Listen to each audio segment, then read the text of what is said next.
Ya, saat ini ribuan haji di seluruh dunia, jamaah haji di seluruh dunia sedang melaksanakan ibadah haji. Namun yang disayangkan adalah ada ribuan jemaah Indonesia, yaitu Haji Furoda yang gagal berangkat ke Tanah Suci. Bahkan ada beberapa jemaah yang dideportasi dari Arab Saudi. Apa yang terjadi? Kita akan membahasnya. Sudah bersama saya malam hari ini ada Bang Ahmad, anggota Komisi 8 DPR RI. Selamat malam Bang Ahmad. Selamat malam, Assalamualaikum warahmatullahi wabarakatuh. Waalaikumsalam. Kemudian juga ada Bang Dadi Darmadi, pengamat dan peneliti haji dan umroh UIN Syarif Hidayatullah. Selamat malam Bang Dadi.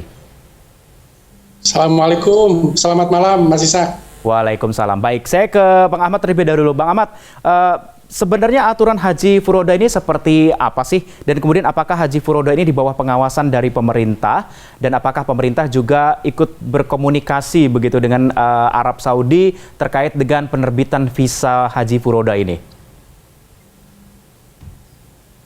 Mas Isa, ini jaringan kayaknya.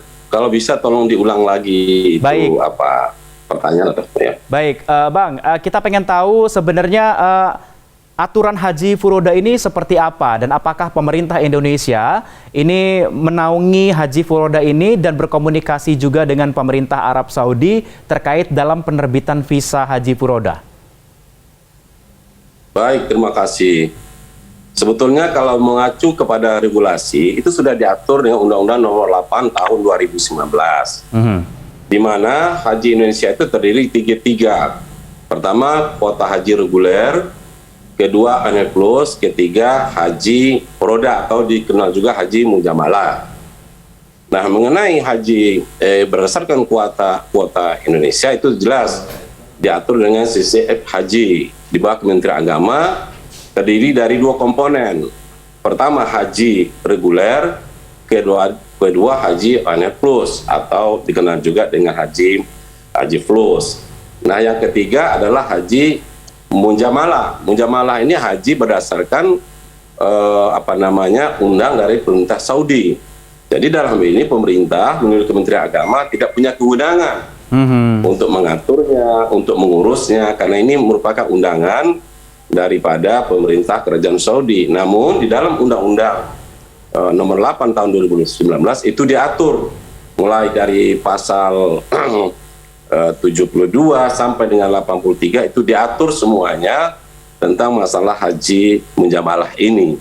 Sebetulnya kalau regulasi ini diikuti, itu tidak terjadi pemulangan haji seperti 46 calon jemaah haji mujamalah ini, karena di sana ketentuan sudah jelas diatur bahwa di mana sebetulnya para travel yang mengurus haji mujamalah ini, haji mujamalah ini kan ke privat sifatnya, pribadi sifatnya. Baik. Ada yang sifatnya undangan itu langsung di-handle oleh pemerintah Saudi. Baik. Ada yang oleh travel. Nah, sebetulnya travel ini sebelum mengambil dana dari calon jemaah haji mujamalah ini, dia harus tahu berapa kuota yang didapatkan dari haji mujamalah ini. Baik. Visanya berapa gitu. Misalnya katakanlah suatu perusahaan travel, katakanlah yang kemarin yang heboh itu Al-Fatih ya. Al-Fatih harus yakin dulu berkoordinasi dengan Dubes Indonesia, Dubes Arab yang ada di Jakarta, kuota kami berapa. Baik. Nah, setelah jelas kuotanya berapa, baru diurus seluruh administrasinya. Baik. Kemudian baru dipungut biaya kepada calon mujamalah. Ini kan udah uang ditarik karena unsur bisnisnya udah berkencang di sini gitu loh. Jadi sehingga terjadilah masalah-masalah. Sementara seperti itu ya. Baik, Bang, bisa disimpulkan bahwa memang untuk Haji Furoda ini pemerintah tidak turun secara langsung gitu ya, karena ini memang langsung berkaitan dengan para travel haji dan umroh yang bersangkutan begitu ya. Tapi yang kita pengen tahu adalah sebenarnya Haji Furoda ini atau undangan Furoda ini untuk siapa sih, Bang? Apakah memang bisa diperjualbelikan begitu?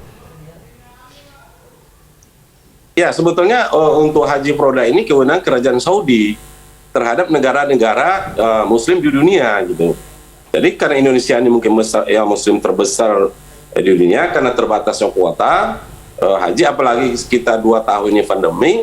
Nah, jadi ini oleh Kerajaan Saudi diberi diberi celah untuk masyarakat kita yang betul-betul ingin berhaji, tapi mungkin dari sisi anggaran kemampuannya ada gitu. Baik. Nah, sehingga di dalam hal ini melalui travel itu bisa dilaksanakan, tapi tetap berkoordinasi dengan Kementerian Agama. Baik. Karena di dalam Undang-Undang Nomor 8 2019 itu tetap koordinasi, tetap dilaporkan, sehingga kalau ada hal-hal yang berkaitan dengan masalah administrasi, masalah lainnya itu dapat diatasi secepat mungkin. Tadinya itu tidak dilaporkan, terjadinya yang 46 ini. Baik, berarti dalam hal ini yang saat ini terjadi adalah yang melaksanakan ataupun daftar haji furodat, pihak travel ini tidak melaporkan ataupun komunikasi dengan kementerian, begitu betul ya?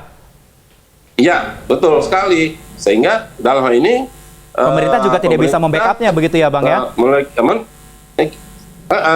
Tidak dapat melakukan pengawasan. Baik. Berapa yang calon berangkat, bagaimana pendanaan segala macam. Memang kewajiban dari kementerian dalam ini pemerintah mengawasi. Itu undang-undang.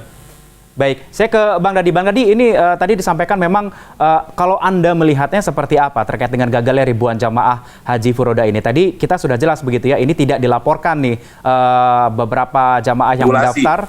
Haji ini, tentu ini prioritas. Makanya kemarin yang 10.000 itu ditolak karena mendadak. Baik, saya ke Bang Dadi. Bang Dadi, silahkan pandangan Anda terkait dengan miskomunikasi ataupun tidak ada komunikasi nih kita bilangnya, bagaimana nih? Baik, terima kasih Mas Ihsan. Mas Ishak,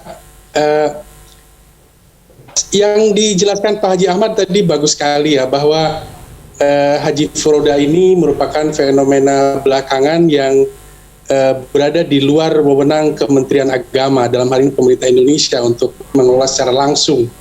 Karena sejauh yang bisa kami telusuri, haji furoda ini awalnya memang digunakan sebagai undangan atau visa mujamalah, atau ya bisa disebutkan sebagai pertemanan lah, relasi, undangan kehormatan dari pemerintah Arab Saudi, yang itu sangat dihormati di berbagai negara gitu ya, sudah berjalan lama sesungguhnya.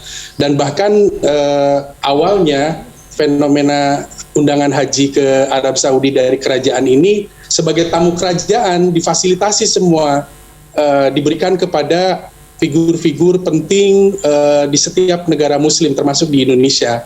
Tokoh-tokoh muslim kita tuh banyak sekali yang sudah pergi berhaji dengan menggunakan visa ini sebetulnya. Nah belakangan begitu daftar tunggu haji jamaah haji Indonesia semakin tinggi, minat orang semakin besar, semakin lama menunggu, lalu muncullah spekulasi-spekulasi bahwa visa mujamalah ini juga bisa digunakan untuk itu. Dan memang pada kenyataannya bertahun-tahun sudah berlaku, sebagian orang bisa berangkat dengan ini. Hanya saja yang sifatnya bisa terbilang apa ya, Pak Haji Ahmad tadi menyebutnya kira-kira spekulatif gitu ya, tidak bisa diketahui dengan pasti, bahkan oleh travel bureau-nya sendiri, yang itu sebetulnya sangat disayangkan. Mereka bisa mengambil mengutip dana dari masyarakat seolah-olah bisa memberangkatkan, dan ini yang menimbulkan masalah gitu. Baik, nanti kita akan lanjutkan perbincangan kita Bang Dadi juga Bang Ahmad usai jeda yang satu ini. Tetaplah bersama kami di Newsroom.